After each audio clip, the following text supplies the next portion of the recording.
Cool. Let's kick it off. As a reminder, this is a CNCF meeting. We abide by the CNCF Code of Conduct. Someone can drop the Code of Conduct in the chat for me. You'll get 5 brownie points today. And I heard that someone added some fun agenda items. So Troy, if you wanted to kick off and start talking about your agenda items, we can start from the top down. Yeah, okay. Thanks, Sarah. I'm Troy, for all those who don't know me. I kind of work on the porter operator stuff. So if you see me in the channel, that's kind of primarily what my focus is on, trying to get it to a better stable state where we can do the outputs without having to like tie in together the gRPC server. So the first thing I want to talk about is the delete orphan delete policy that we created. So we have that we have it set. We haven't been using it obviously, but I think there's already a thing already in the installations controller that when you delete, it sees if it should uninstall it. So I'm just basically gonna pair that with the new policy data we have that if we do wanna delete it, which means uninstall, we'll delete it. If we just wanna orphan it, which will mean we leave the resources available, but we just delete the CR. And then that will kind of be the same cross-plane thing that we looked at the other day. So I'm going to have a PR for that, but I was just curious if anyone had any questions around it or if they needed some additional logic around that situation that may be confusing for some. And I want to make sure that to drive clarity, to have some clarity around that, if that's what we expect to be the case. Because I think we said we wanted to at least allow native Kubernetes to not have to like try to reconstruct something that was being deleted. If that was the case with the default policy, which will be delete, which we just delete and uninstall everything and delete the resource and stuff. So in that situation, I was just thinking about this. That's just going to delete the CR, but that's not going to delete the installation out of the porter backing store. Out of Mongo, right? Out or of whatever, Mongo, or whatever store, yep. Right? Yep. So we'll still have a record of that installation. It's just that it will no longer be managed by the operator. Mm-hmm. So if somebody wanted to connect to that porter config manually, they would still be able to see the installation. They'd be able to interact with it. They could uninstall it. So yeah, we'll probably just want to, I think we need to beef up the operator docs in general around like, how do you manually interact with the operator managed resources if you want to, like as a porter administrator. Okay. And the second thing, I think that was just I think it's all part of the same stuff, right? So, so we were creating, so the gRPC server that we have to create, right now, I think I'm using the porter Argo demo that Brian and Steven did. And it has like it has the deployment for the gRPC server in there. I think it's pointing to like a GitHub container registry that may be Steven's or maybe Brian's, I can't remember. But I want to make sure that we use the most up-to-date porter published operator for that, or porter agent config, whatever you want to call it, for that to be available for use. And I think we were talking about, like, we don't really expose the porter serve run command, right? Like that's something hidden. No, that's exposed. That's an option at the top level. So you Okay. can run a gRPC server of porter. Doesn't have to be inside of the operator. So the thought was, if you wanted to just spin up a VM and serve up porter data, then you would be able to do that too. It's a data server. Okay. The issue that we had was when we initially developed that, it came in at, I think, 1.0.1, but then it wasn't added to the actual porter release of the server image. And so now that has been added, and it will be going forward. Every time a new porter version gets published, the corresponding server container image will be published alongside of it. The issue with that is, I was thinking about how do we map in the version of the server image. Right. Going forward, it will just, like, whatever you have for your agent config should be the same as the right. It should be in parity within the gRPC yeah server. Exactly, but right. that is completely broken from 1.01 through 1.0.17. So like 1.1 forward, we should be able to keep parity, but if somebody comes in, pre 1.1 and tries to spin that up, then there's not necessarily going to be a corresponding server image for that. So maybe this just becomes a 1.1 plus feature. Right. I was going to suggest if we just make it 1.1, everyone will understand that if you're not here, this is this is what the situation. But yep. I you have can a still branch. spin up the server. It just isn't going to work. Like you can do that manually, but it's not going to be integrated into the operator itself. Right. It's not wired up or nothing like that. So I have a branch. I'm looking at like creating the deployment and making sure that if the operator restarts, it will always manage the deployment for the gRPC server. This way that it kind of life cycles that thing, right? And then it's like within the same namespace, and it kind of makes sure that it's always running. If it's not running, we won't connect to it. So the invocation, I already did that, change that already. So I think I was asking in the chat maybe earlier this week about Kubernetes versions. Did we it's tough, right? Because I don't want to tell people they have to be able to use 130 if they're like n minus 1, or they have to be at least 128, or I mean, the farthest back I've really tested is like 124. okay.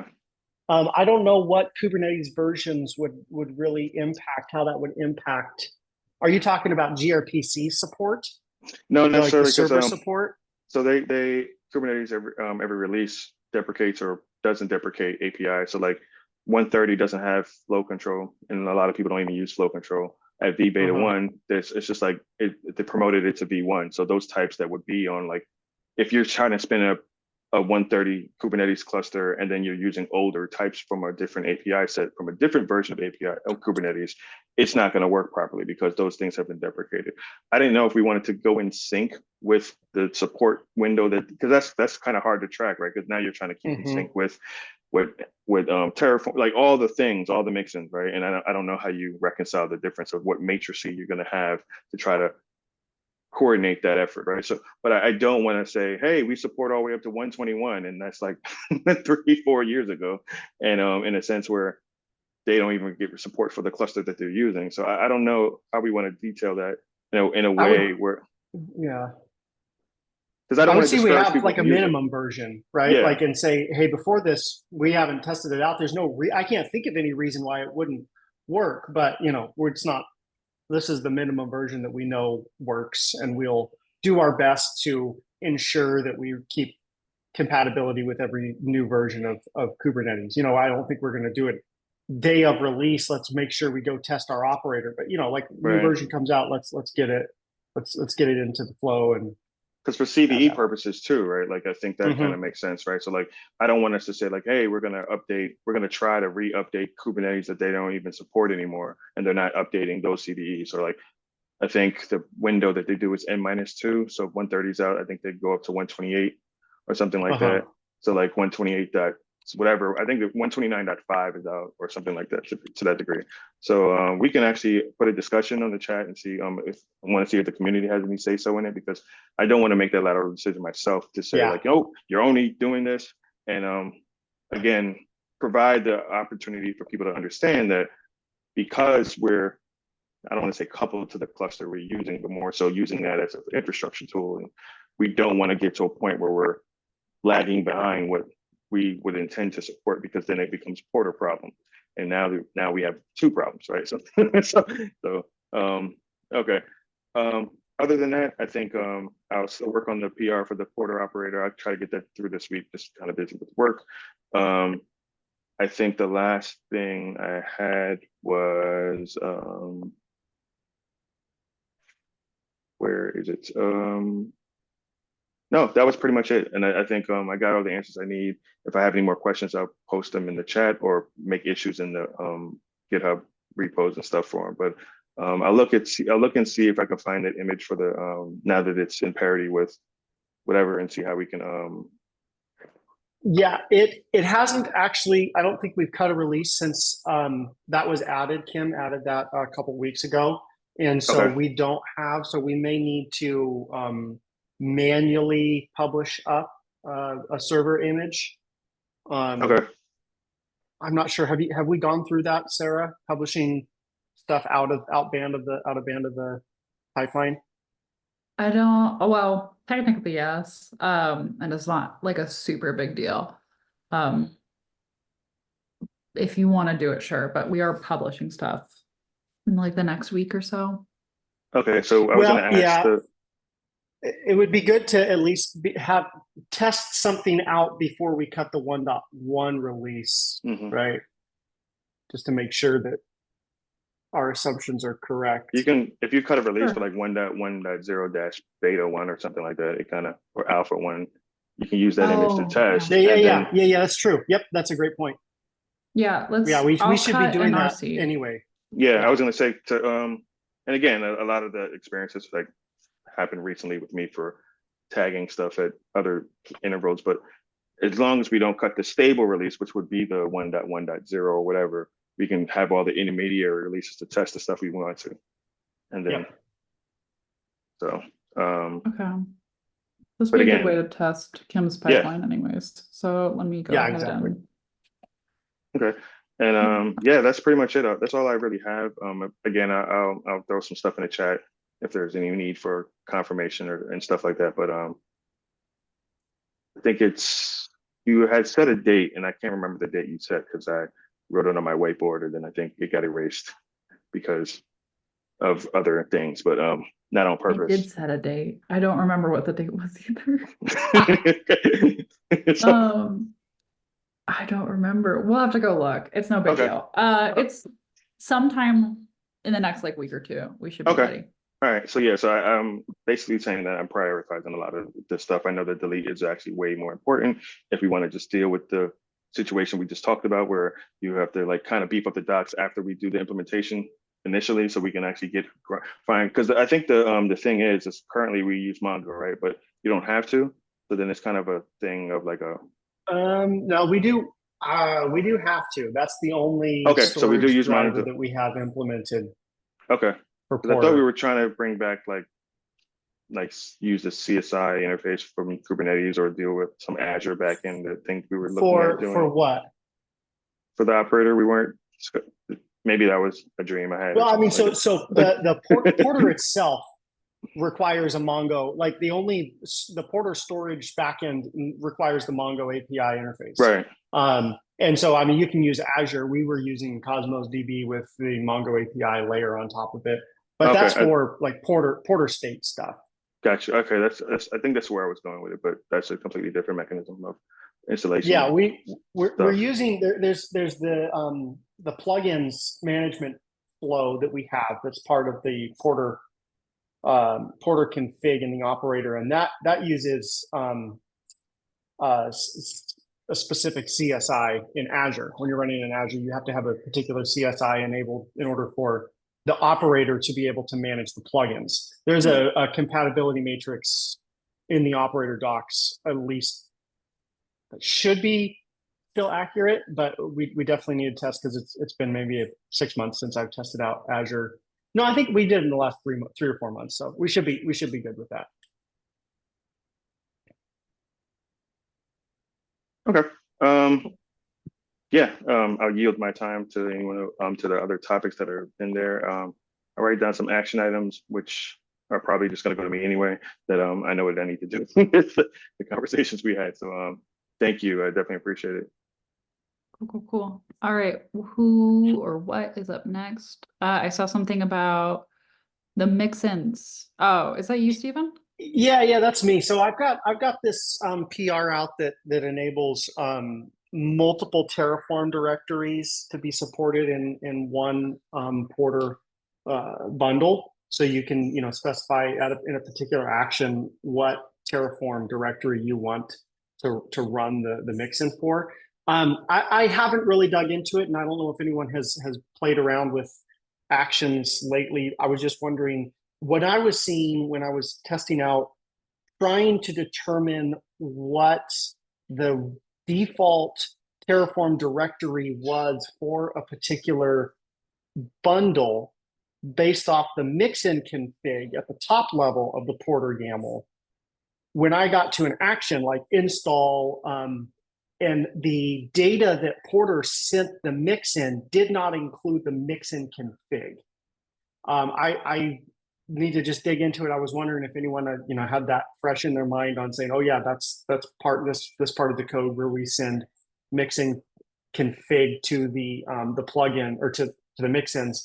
I've been down inside that dark avenue of the code before, and it's really scary and dark and damp. So I can go brush that off again. But if somebody has fresh experience in there, I'd love to talk to them about it. So dark and damp in my code base. Wow. This is there's a big warning on HashiCorp's website or on their SDK where they say do not use this code, and we went and used it, and it has to do with using the gRPC from HashiCorp to communicate between like sub services in Go, and they wrote that initially because it wasn't supported in Go, and it was supported in like 1.12 or something like that, and they said don't use this anymore. But of course we're using it, so they can't tell me what to do. I'm not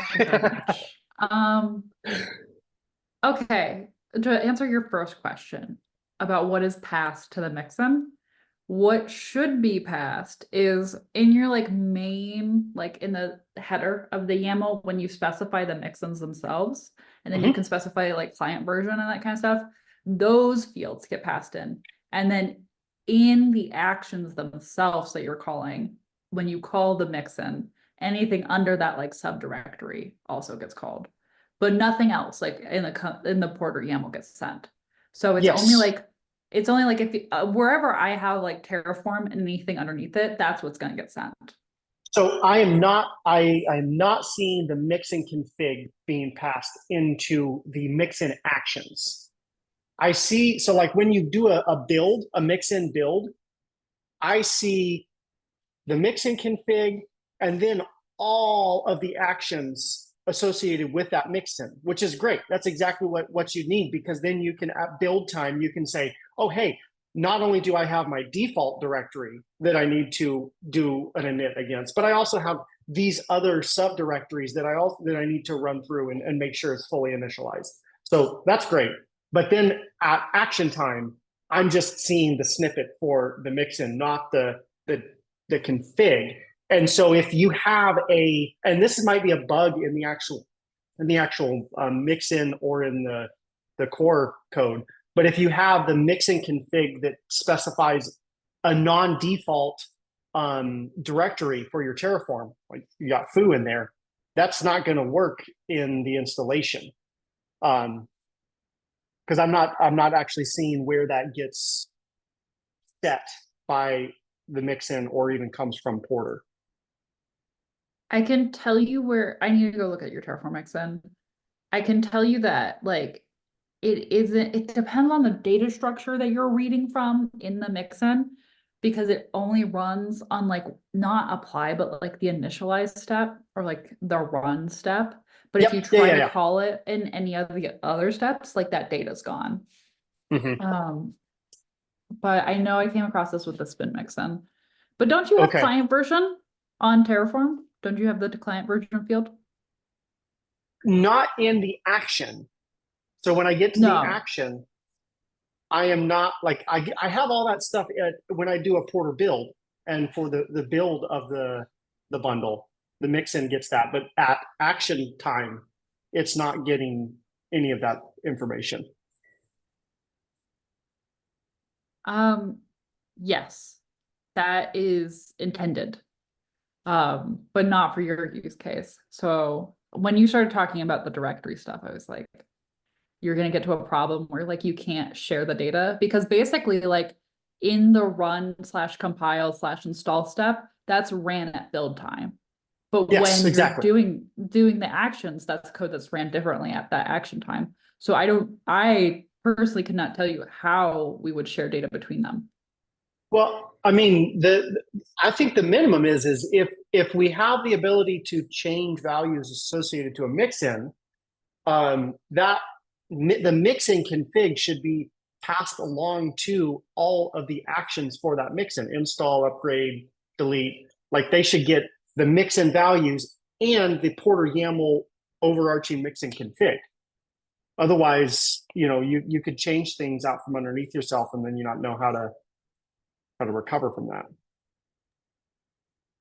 Yeah. Yeah. I don't know. I agree that it should be changed because there's problems with the nomad mixin as well that we need to share this kind of like information between build and run. And you're probably right then. It is in the main porter core. I don't know. I'm gonna take a look. That would be my thing is I feel like the mixin action execution from porter core should pass along the mixin config associated to that mixin as well. Yeah. Okay, I agree with that. And then we can just disregard it in the mixin if we don't need it. We still have the top level, actions. It's not going to change that data structure at all. It's just going to add in a mixin config. Yeah, I agree with that. Now it just has to do it. And you can make an issue on that. Maybe we can take a poke at it. Yeah, I'll. Yep. Okay, cool. Just a quick sidebar on that one as well. If there's a place that you know of where we're doing something that we're being explicitly told not to, is it worth putting an issue in for that as well? We could look at alternatives. What are you being explicitly told not to do? That's the question. Steven mentioned HashiCorp saying, "Don't do this." And Oh. I did it. I think you meant like in the code, like in porter code. Yeah, I think it's honestly they just don't want to be on the hook to maintain something that they put a hack in for initially that wasn't supported in Core Go, and now that Core Go supports it, they don't want to still be on the hook for the community to maintain that. I don't see a huge value to move off of it, but it's just like I said, it's kind of a scary part of the code base that I don't like walking through at night. Yeah, we could move off of it. Like, yes, an issue could be made, and that's no big deal. Moving off of it right now isn't prioritized, is probably what we should say. But like, it could be nice. Awesome. Steven, does that answer both of your questions that you had in the agenda? Yeah. Cool. Does anyone else have anything else that they want to bring up? PRs that they want reviewed? Been trying to catch up on that. Issues that they want to comment on? Yeah, I checked a couple of other things into the agenda. It was just a note that there's an ongoing conversation about porter mixin versions on a PR. I think, Kurt, thank you. You've got some feedback on it just as we started the meeting. Kim's raised some good questions that I don't know the answer to. So feedback would be appreciated.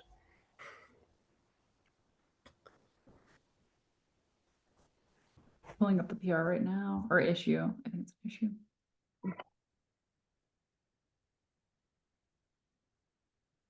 And I will ping Go Container Registry right now too. Let's see.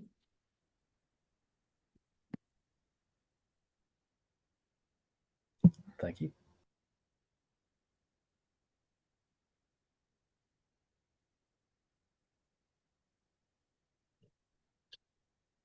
Well, I think because if you specify a mixin version, it would be under the mixin heading for the mixin config. So it'd be like terraform. Then you'd have like client version, which is the client version of like the tool we're downloading, right? Then we'll have like version. Mixin could be redundant. I think version is totally fine. I'm also reading. Yeah, so my comment was also about we kind of reserving a special field in the config for something, right?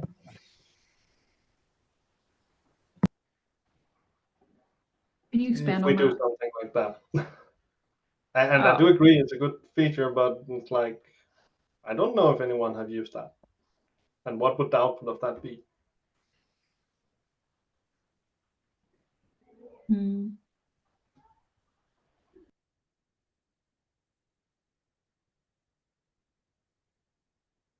We can handle a reservation of a mixin configuration property.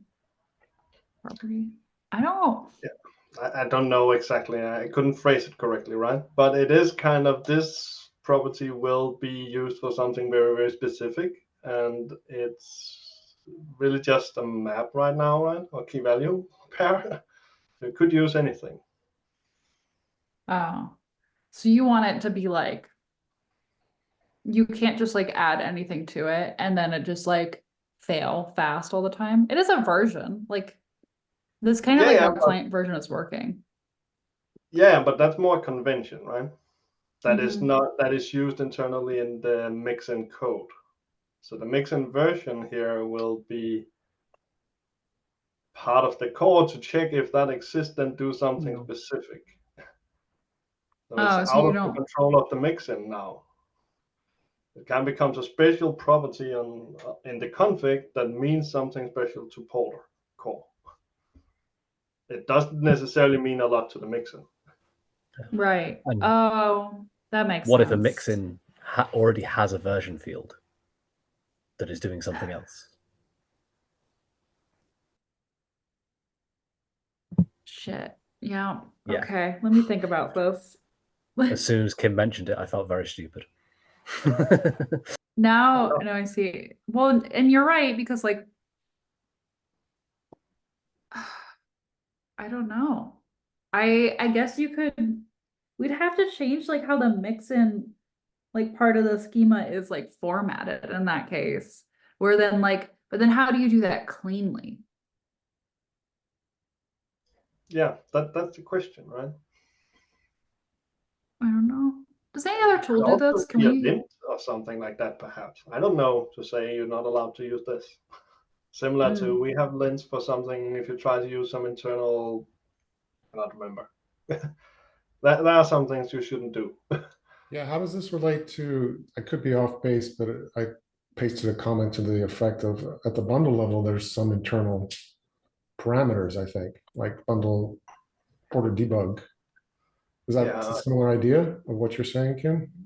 yeah. I think we have a lint that says you're not allowed to use. Now I cannot remember what it's called, right off the top of my head. But you're not allowed to create something that starts with porter underscore or something like that. I think there's a lint for that if I remember correctly. Right. Could be something similar for this specific field in the mixin property, perhaps, to fail fast. But Yeah, it I don't will know if be a we could. breaking change to some extent.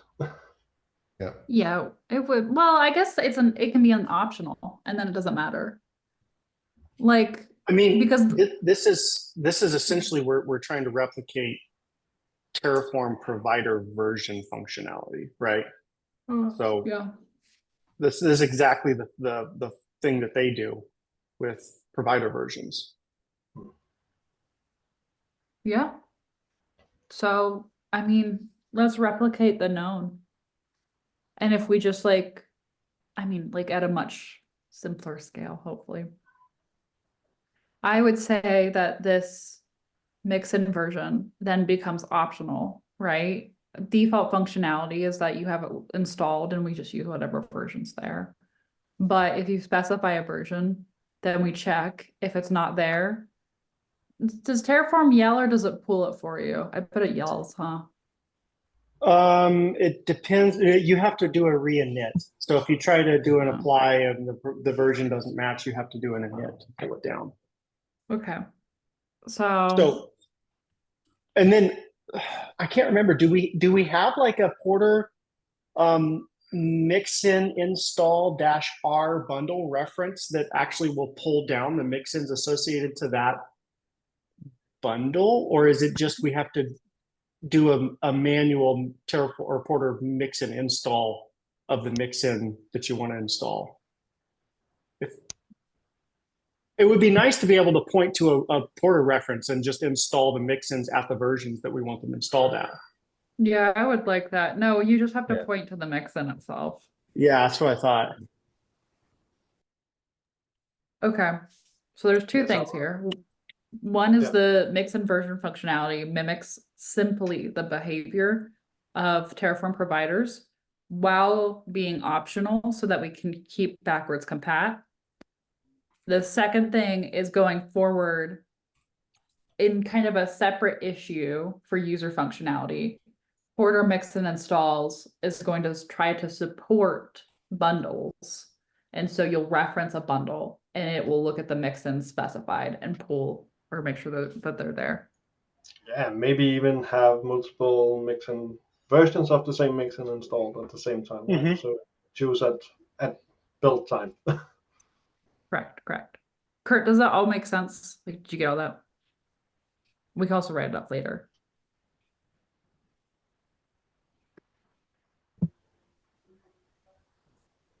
So the only thing I'm missing here is if we should have a lint that says, we cannot have a lint because it's optional, no?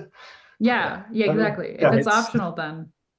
Yeah. Yes. And I know we're not fixed with it, but the way I implemented it was in the lint, because that's where we were checking other things to do with the mixin anyway. So it does tell you immediately if there's going to be an issue, you will know so fast. Does the lint run at build time or does it run at runtime? Because we would want this to run at runtime, like Porter install time. You'd want it on build time. Yeah. Because you're building, well, but then you'd want it at runtime when you hand the bundle to a different user. Crap. Yeah, because like I Well, want to be able to do a Porter run and not as, you know, and I have to rebuild the bundle that's already built. You'd want it yeah, at if you want to choose the version, yes. If you want to automatically do something. Yeah. Okay. First thing first is just like the simple issue is mixin version, mimic terraform, optional field. Build time we already lent, so we're fine. We can keep it if we see that field. Then like we should make sure. What should we do if we see that field? If we see that field, then we should make sure that the correct version is around locally. Yep. So like at lint time, if I see that this field is there, then I can see if the mixin at that version is there. And if not, throw an error. At runtime, that's a huge problem because we would have to update install. But like updating install is probably like this is like a feature that's wanted. Like with or without the mixin version field, your bundle should make sure that the mixins that it says it wants are installed locally. But that's also a separate issue. So we have like 3 different issues, but You say all. But at runtime, you mean like you're not running the actual bundle, but you're running it, the Porter command against the porter.yaml that's there locally? Is that what you mean? runtime is Porter install. Okay, you're right. But only if you're using a YAML. If you have an actual bundle, then the mixin's actually in the bundle itself. I guess I was just trying to distinguish. Oh yeah, that's right. Yeah, Yeah, the that's mixin is already in the bundle right after we build it. Yeah. So, Yeah. I mean, so if you're talking about a Docker image, it's installation image, it's in the bundle. So that's why. Yeah, that's true. I don't know why I was didn't thinking think that about it we like needed that. mixins at runtime. Yeah, That's no, just it just needs it at build time. Duh. Yeah. That's the whole point. Okay. Thank you. Yes. Okay. So we only care about build time. So Good. it doesn't All right. matter. Thank you, Kurt. Okay, good. Yeah. Thank you for reminding us how Porter actually works. That's okay. Sometimes it's so easy to make it like more complicated. Okay, yeah. So in that case, then we can keep lint as optional checks for the versions if the field is specified locally, and then mixin version mimics provider behavior, which shouldn't be that bad and is optional. Does that answer all the questions? Or like some of them? I think so. I mean, Kim's the point was, is there any way we can reserve it? Oh, I think you're back. Yeah, you're back now. cool. It just got choppy. I've had network issues all day. I think they're doing some road work. Yeah, Kim was kind of saying though, could we reserve it? Is there anything we can do schema wise to stop? Yeah, someone develops a mixin, it's cool, but they want a version field that does something different.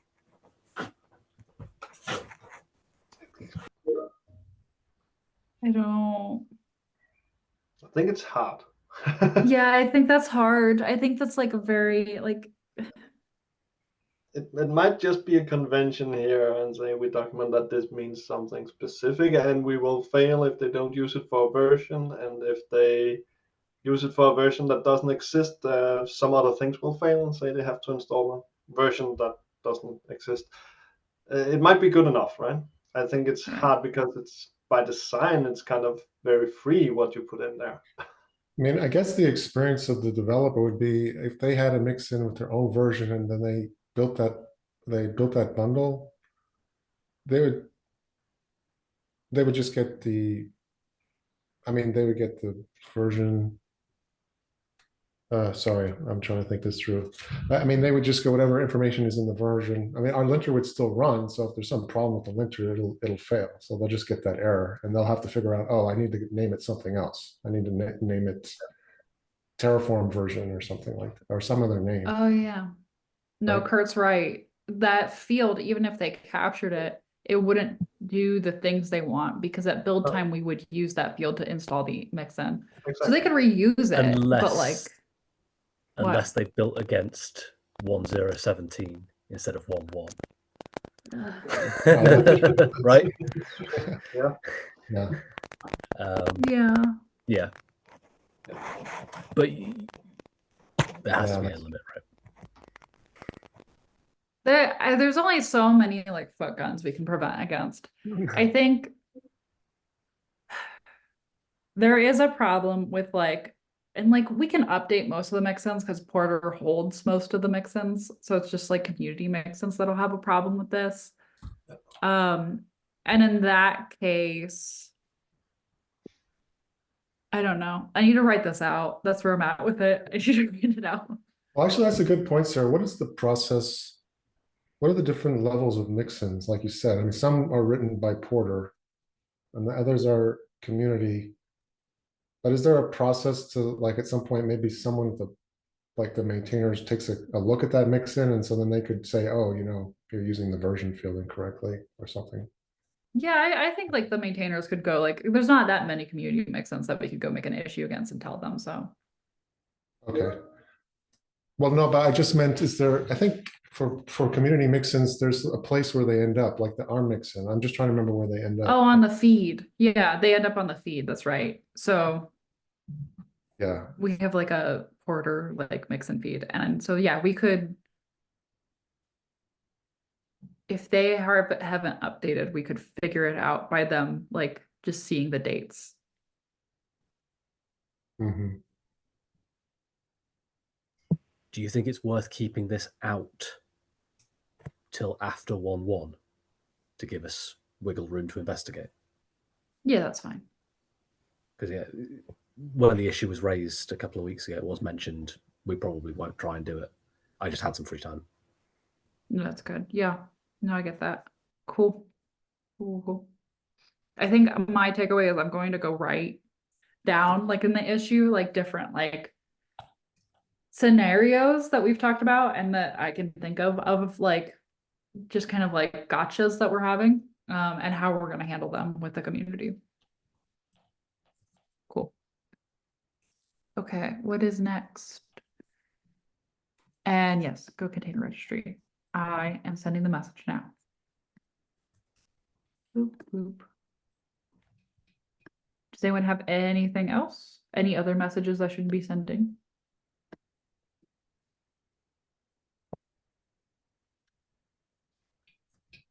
Cool.